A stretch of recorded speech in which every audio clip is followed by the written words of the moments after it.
In today's video, I'm going to teach you how to cancel a vidIQ subscription. Navigating subscription cancellations can sometimes feel daunting, but I'll guide you step by step to make sure the process is straightforward and stress-free.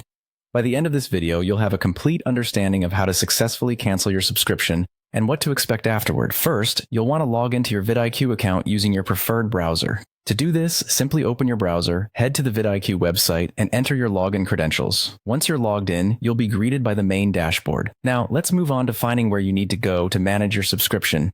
Take a look at the top right corner of the screen. Here, you'll notice your profile avatar. Go ahead and click on that avatar. Clicking on your profile picture will drop down a menu with several options. This is your gateway to all things related to your account settings. Now that you're in the right menu, look for an option labeled Account Settings. Once you click on this, you'll be taken to a new page where all your account details are stored. This is the place where you can manage different aspects of your account, including the subscription itself. In the Account Settings area, locate and click on Manage Plan. This is a crucial step because within the Manage Plan section, you'll find all the details about your current subscription, including options to make changes or, as we're about to do, cancel it. At the bottom of the Manage Plan section, you'll see the option to Cancel Subscription. Click this button and you'll trigger the cancellation process. vidIQ will provide you with some on-screen prompts designed to ensure you genuinely want to cancel.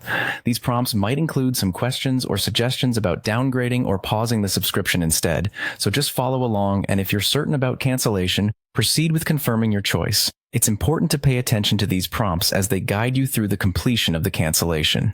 Once you finalize the cancellation, you'll receive a confirmation, and your subscription will be set to terminate. However, there's one more thing to note after you complete the cancellation process. Even though you've canceled your subscription, you will still have access to the premium features until the end of your current billing cycle. This means you can continue to make the most out of your paid plan benefits until your subscription period officially ends, after which your account will revert to the free plan. Make sure to utilize any remaining features you find valuable during this time. And that's it. You've successfully canceled your vidIQ subscription. By following these steps, you can ensure that the process is quick and efficient. Thank you for watching, and I hope this guide has been helpful for your needs today.